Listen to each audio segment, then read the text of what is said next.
Welcome to Business or Pressure, taking the pain out of massage business with me, Allissa Haines. This is your no-nonsense guide to managing your business money.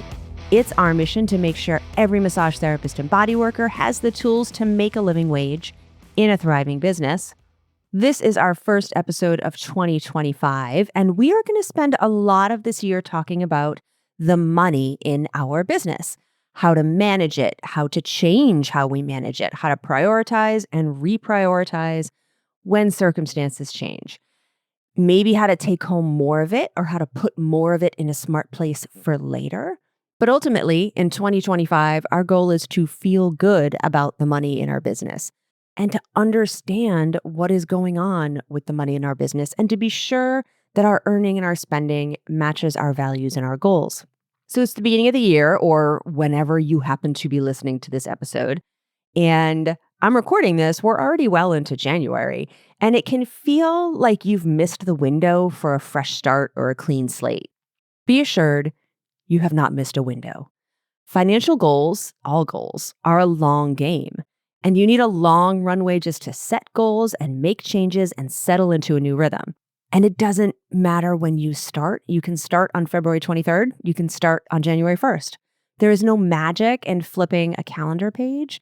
The magic is inside you, my friend, and hopefully in your bank account. I also want to sidebar a little bit here. I know a lot of people don't do like New Year's resolutions anymore anyway, but they're a terrible concept. This idea that you're going to wake up one morning and all of a sudden start living some part of your life completely different without any practice or setup is absurd. Anytime we try to change any habit in our life, any pattern, any rhythm, it requires some practice. You got to try something, realize why it doesn't work with the rhythm of your life, and readjust and try it in a different way. And you can't do that all on January 1st or all on any other day. Creating any kind of new pattern is going to take some time and experimentation. It's really easy to think you're going to do something differently and then not, and then give up altogether. All right, that's the end of the sidebar there. I'm also not going to use acronyms like SMART goals. That is a wonderful system of creating goals, but it's not what we're doing here. I don't run a small personal service business, so I can use corporate speak. I am not interested in synergizing my action items or drilling down the low-hanging fruit. I want to run my business without killing my soul.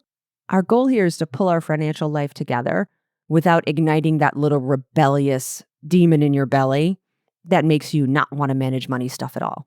So we got to ask ourselves a few questions to suss out some goals. Where are you at right now? What are you grossing and netting and taking home monthly right now? And what do I want that to be by next year? So the gross is the total amount of money you take in for providing services or selling products. The net is what's left after all the business expenses. And then typically the net is the take-home pay, what's left after the expenses that you take home as an owner's draw or as contributions to a retirement account or via any other benefits. The next question to ask yourself is, what do I wish I had done differently in my business with regards to money? And can I make a change to remedy that now? The most common results of this question are discounts, offering discounts you feel icky about, and then you got to make a plan to phase them out. Or people feel yucky about how they organize or don't organize or understand or don't understand the bookkeeping in their business. What is the change that's required to fix those issues? Because financial goals are not just about earnings in a strict sense. Your goal could be to not feel like a bookkeeping mess. Your goal could be to be able to quickly find out how much I made this year. And then in considering what changes would it require, the answer is to conquer a learning curve with some kind of software or spreadsheet or manual logging. Another financial goal that doesn't seem immediately financial is to not have to stress about needing to take a sick day or a 3-week vacation. So what changes would that require?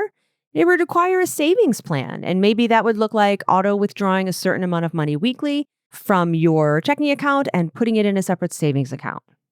And finally, you got to ask yourself, is this a reasonable goal? Yes, it is reasonable to work towards not feeling like a financial mess. It is reasonable to work towards a savings account balance that makes you feel comfortable if all of a sudden you have to take a month off of work. But setting a goal to start saving $500 a week for retirement when you don't actually have enough money coming into your business, that's not reasonable. That's not a plan. It's not going to work. You're just going to feel defeated. A reasonable approach to increasing your retirement would be to raise your prices and put 75% of that increase into retirement. So if you raise your prices by $10 and you have 10 clients a week, that's an extra $100. And now you have $75 a week to contribute to your retirement. Or it would be reasonable to go through all the expenses of your business, find one that you could cut, and funnel that amount of money into your retirement. It's really easy to think of some goal in your head and then as you map it out, realize it's completely unrealistic and unreasonable, and then feel defeated and not do anything. And I will tell you my little personal story. I did this myself last year. I spent down some of my savings when I took some time off of work and I wanted to replenish it. And I thought to myself, like loosely thinking through these goals in my head, I'm like, well, I want to get it to $10,000 and I think I can reasonably do that by June. And then a day or two later, I actually sat down and looked at what I would have to save monthly to do that by June. And it was like 8 months. So to save $10,000 in 8 months means you're saving more than $1,000 a month. I did not have $1,000 in my budget to set aside to this savings. And then I didn't do anything for a few weeks. I did nothing to save anything towards that goal. And I caught myself and I readjusted and I set up an auto withdrawal from my checking into my savings. And I only set it for $20 a week, but I got that savings started. And no, I'm not going to have $10,000 saved by June. I'm going to increase that $20 soon. Starting with something reasonable, even though it's not going to achieve that goal as fast as you would like, is better than not starting at all. So let's do an example. What's the goal? What has to change? What are the steps? So let's say your goal is to save money for an office renovation and some equipment that you know you're going to need when you reno and expand. What has to change? You need to start saving. So what are the steps to that? Just like my little problem, you can estimate how much you need, when you want it by, and then break it down by week or by month. And again, that's usually the part where you figure out your plan might not be entirely reasonable and you have to make some adjustments. So what you need to save, can that come out of your current budget with some little adjustments, or do you need more income? Do you need to raise your prices? Do you need to adjust your menu? Do you need to increase your client load or rent your room? And if you say something like, you know what, I could increase my client load by 1 or 2 clients a week. I can open my schedule up a little bit more. Cool. How are you going to get those new clients in? And this might look like reaching out to some long lost clients, letting your current clients know you're accepting referrals. You could take an hour and just work on the search engine optimization of your website. And in a few weeks, when you've got that extra spot or 2 in your calendar filled, you can set up an auto withdrawal to savings. And then move along with your life and your business and set a little date in your calendar to revisit the plan and look at what you've saved and see how you need to adjust. That's a bigger goal, right? That's got like a lot of steps. And that might seem a little daunting. So what's a smaller goal? Maybe it is to get proficient in your budgeting and bookkeeping and be aware of what you're earning and spending. So what has to change? Well, if you're not aware of what's going on in your money, you're probably not using any kind of bookkeeping or software, or you've contracted it out, but you haven't actually learned how to look at the reports yourself. So you need to start using a software. You need to learn how to do such a thing. And there are 1,010,000 resources online. And then create a plan for regular upkeep, which might mean a weekly or monthly coffee date with yourself. I will say that I think monthly is not enough. I think weekly or every other week is best to create a real pattern and to be able to remember the things you learn about your bookkeeping system each week. So you got to set a little date with yourself to actually do that work. And then once you do it a handful of times, it will become much easier. But you got to want the change and be willing to do it. I was in a massage class years and years ago, like the first few years of my career in the early aughts. Someone else in the class asked, well, how do you get clients to do their homework? And the instructor said, We remain the same until the pain of remaining the same is worse than the pain of change. You can pause and think about that if you need to. If the pain of not understanding the money in your business has become worse than the pain of knowing you have to learn something new and make a change, then here we are. If you are not yet annoyed with the hot mess of money in your massage business, then you're not ready to make any changes. And that's okay. This information is going to be here when you're ready. But we will remain the same until the pain of remaining the same is worse than the pain of change. There are times over the last 20 years where I have considered having that tattooed on my body. Back to money. What's your goal? What has to change to make that happen? What are the steps? And now we are introducing a new segment for our 2025 episodes, a brief chat with a colleague. Each episode is going to include one short chat with a colleague where they answer one question. I have just a few questions to choose from, or my guest can come up with their own.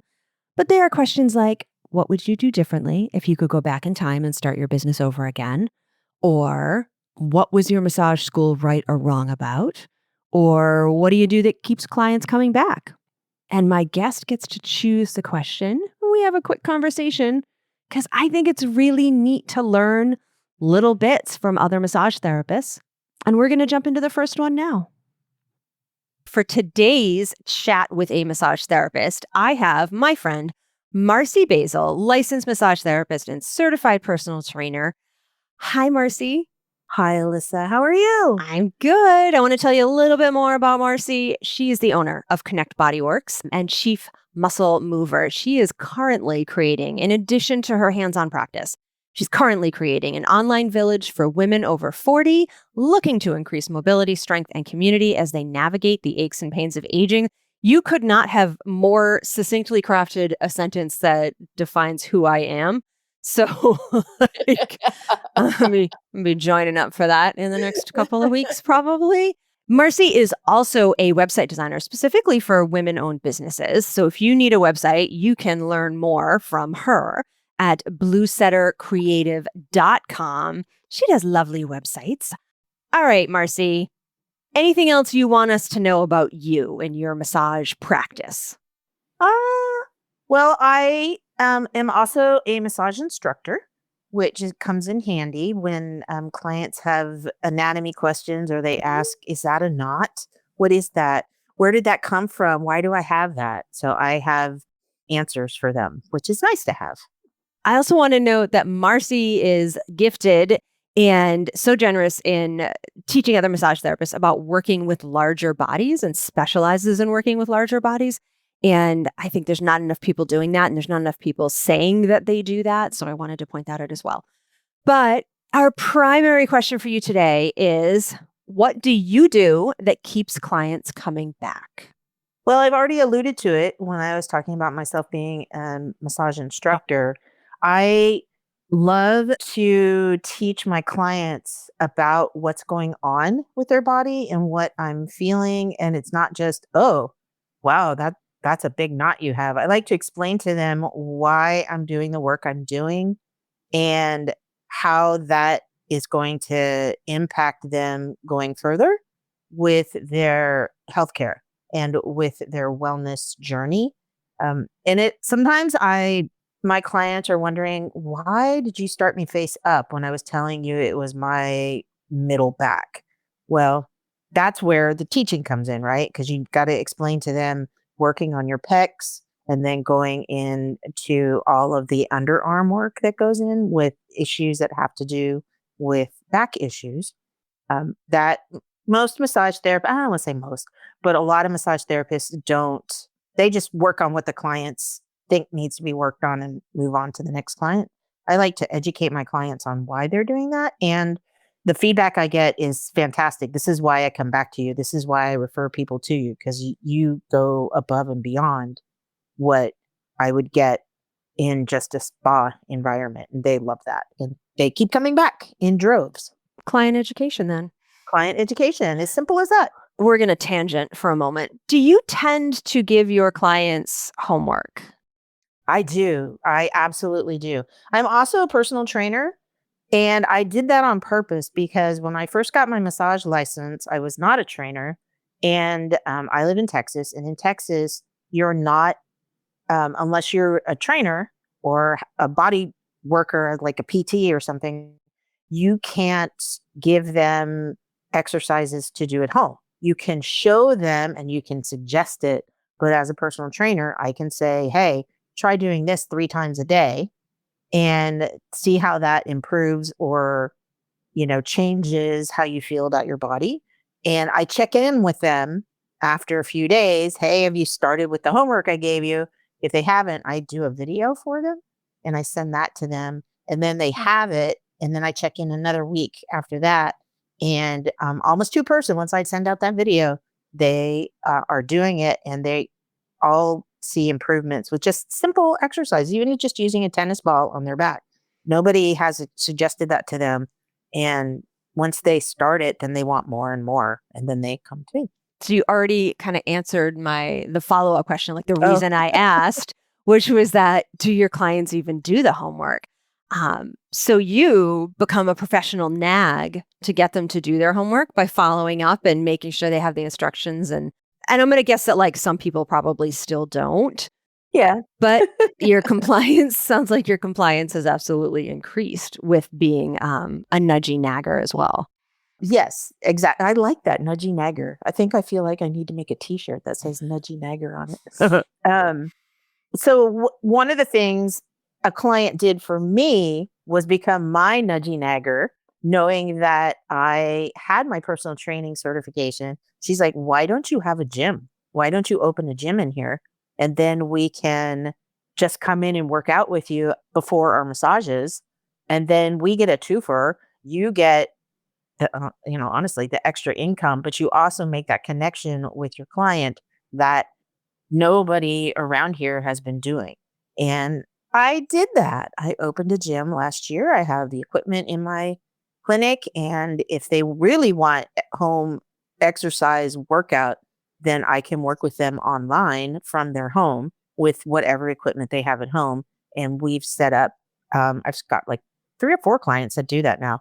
And it's a nice way for them to continue. I know they're doing the homework. And then they come in once a month or once every 2 weeks for their massage and a workout. And it's a fantastic arrangement that I'm hoping to um, roll out to more and more clients.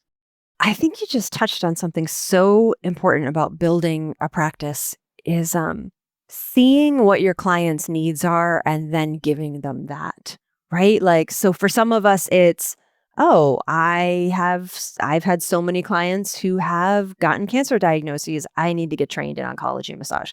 Or, wow, I'm working with a lot of young people starting families. I need to get trained in prenatal massage. And you saw the need for a more structured approach to, like, I don't want to just say self-care, but like very specific kind of homework and self-care. And you slowly put together all the resources to serve that to people, which is such a convenience for our clients. So I'm going to say one of the things you do to keep clients coming back is just keep giving them what they need. And, and you've educated them. So now they know they need it. Yeah, that's very true. But you know what?